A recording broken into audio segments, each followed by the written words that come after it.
And welcome to those on Zoom. I'm Pastor Dale Brown. I'm husband of Jenny.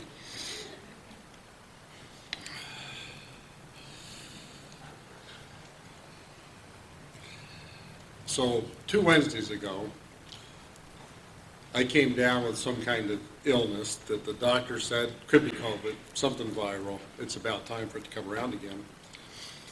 So for about 5 days, I made it to work, but I was kind of lethargic, incapacitated. And Saturday and Sunday, I would just be sitting out in the patio and just staring at the sky, the trees, the clouds, whatever. And I'd do that for like hours at a time because I just couldn't do anything in my head. So Jen would come out and sit with me, and she'd talk about her day. And one night, as we're sitting there, she looks over next to me and remarks about a tomato plant that's in a pot. And she says, "I think I'm going to have to get rid of that tomato plant. It's not doing nothing. It's never been that thrifty." I said, "Well, it's probably the 30 inches of rain we got. I'm not sure the water can drain out of the bottom of the pot. You want me to put a hole in it?" She says, "No, I think I'm just going to get rid of it." And I got to thinking, as she's talking, if she was really talking about that tomato plant. But anyway, I didn't know if she had room for stuff to sit on her patio that didn't have a purpose. So anyway, this morning we're in the book of Deuteronomy, and it's near the beginning of the Old Testament. And Deuteronomy is a collection of sermons that Moses gave the Israelites before they entered the Promised Land, before they were to enter it for the second time. And so I want to retrace the steps of the Israelites and Moses, how we got to this point. So if you remember, the nation of Israel developed from within the sovereignty of Egypt. And although the Jewish people had benefited Egypt, the new Pharaoh was threatened by the number and the vitality of this people group. And Egypt eventually oppressed this people and put them into slavery. God decided to free his people from Egypt and developed a leader, Moses, to lead the Israelites out of captivity. And if you remember, this happened through a series of plagues over many months against Egypt, which God protected the Israelite people within the country from these plagues. Finally, Pharaoh allowed Israel to leave, but when they left, he pursued them anyway with his army, and Moses led the nation of Israel through the parted Red Sea, which came back together upon the pursuing Egyptian army.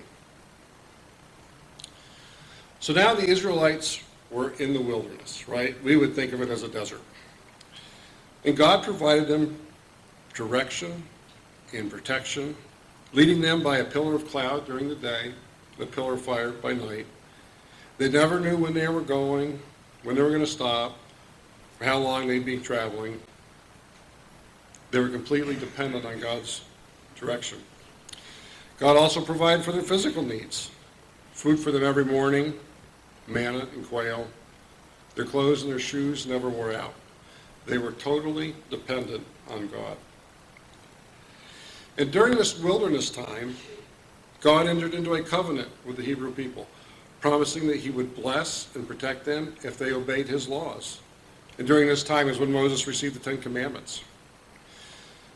Remember, God was molding them, according to Exodus 19, into a holy nation, a kingdom of priests, fulfilling what he told Abram way back in Genesis 12. But this covenant deal wasn't smooth sailing. The Hebrew people constantly complained about being hungry and thirsty. They complained about Moses. Even the Levites complained about Moses. And while Moses was on Mount Sinai receiving the 10 Commandments, as Israel was in the process of this covenant relationship, the Hebrew people convinced Aaron to make them a golden calf to worship. Moses, on more than just this occasion, convinced God to restore grace for this disobedient people, not because they deserved it, but because of God's character and God's reputation. So finally, it was time for the Israelites to go into the Promised Land, and they sent spies in to see what to expect. And the spies did report a land flowing with milk and honey, but 10 of the 12 spies convinced the rest of the nation that they shouldn't go in because they were intimidated by the size and the number of the people.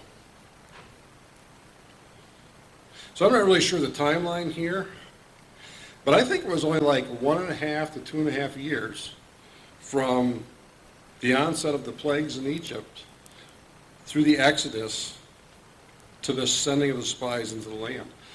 And so I'm thinking about all these miracles, all this power and glory that God has shown them, that they've experienced and seen, and their faith really isn't that strong. It's like the Israelites were happy to take God's daily provision, protection, and freedom, but didn't want to trust him any further.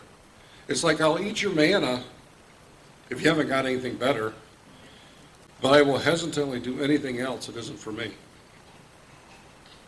So God had enough. He decided that generation would not go into the promised land. And it took about 40 years for that generation to pass away. And now God was ready to send the next generation to the promised land. So that's where we are today in our text. That was my phone, sorry about that. So this book of sermons is getting the second generation ready to go into the promised land. And the purpose of these sermons was to reiterate the law and to remind them of the nature of the relationship which God desired, which the first generation kind of fell short. In Deuteronomy 6, 4, and 5, listen, O Israel, the Lord is our God, the Lord alone. And you must love the Lord your God with all your heart, all your soul, and all your strength. So listen in this context means let it impact you. You don't passively hear it, but it creates action within you. And the Lord alone means nobody else between you and God, nothing else. And this ended up being a prayer called the Shema that the Israelites would then say twice a day. And you can hear it in the text that Lois read earlier. If you obey the Lord your God and keep his commands and decrees that are written in the book of the law, and turn to the Lord your God with all your heart and with all your soul. So this means action. Following the laws is not necessarily because of just a sense of duty, but it's because you fundamentally love God's rule and his guidance. You treasure it. You desire nothing else but to submit to God. So Moses tells the Israelites they have a choice. The choice is within them. Verse 14 says it's within your mouth and within your heart. The choice is external and internal. There's no mystery here. It's right there for you to do. Listen and let it change your heart. Don't just follow the rules. Enter into this relationship covenant. The first generation in the desert just kind of followed the rules, sort of. They were going through the actions, but they didn't love God's precepts. They didn't love God's nurture of them. They didn't love how God was caring for them. This lack of love showed up in their grumbling, in their discontentment. This showed up in their lack of trust. Or maybe God was somebody for them to manipulate. Maybe they believed they could follow God on their own terms. But speaking to the second generation, Moses is inviting them to love God in the things of God, which is to choose life, which is to choose blessing. Not choosing this would be choosing death and choosing to be cursed, like the first generation eventually experienced. So right next to the tomato plant on our patio is a hand-dug well, right? And on top of that is an old water pump.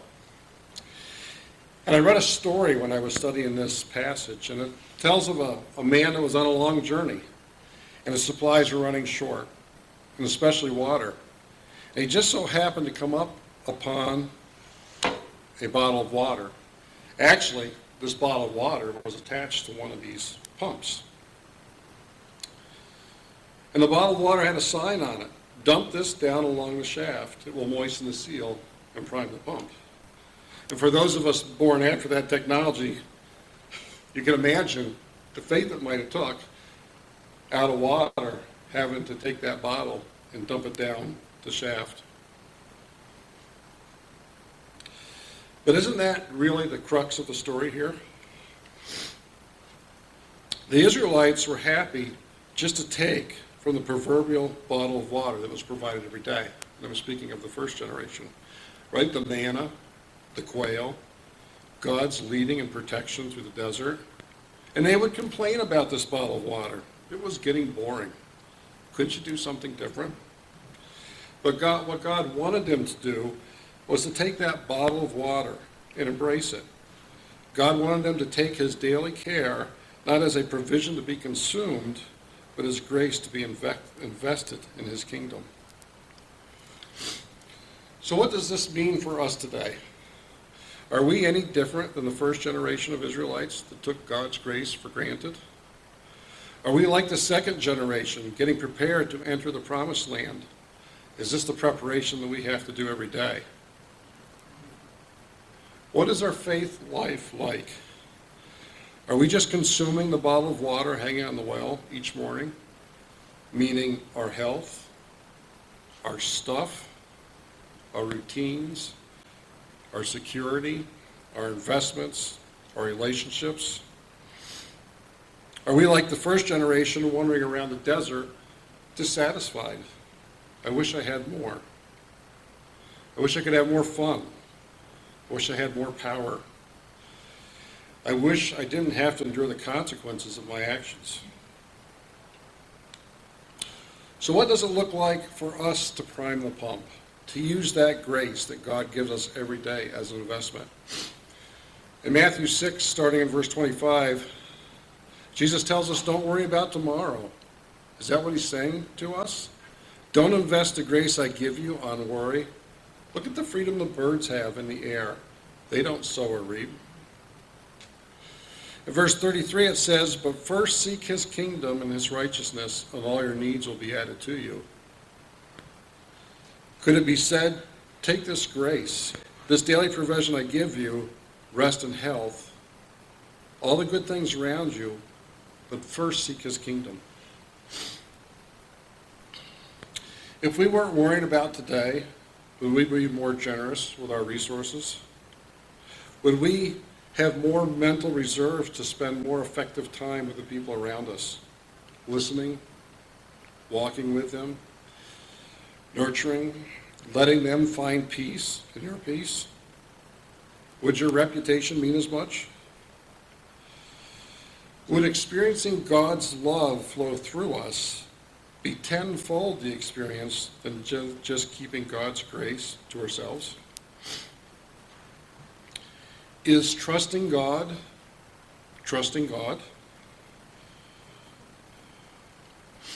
As I was thinking about what getting this right might look like, a few people came to mind that I knew, some here today, some just passed. But I thought of Mother Teresa, and I looked at a bunch of sayings that she said.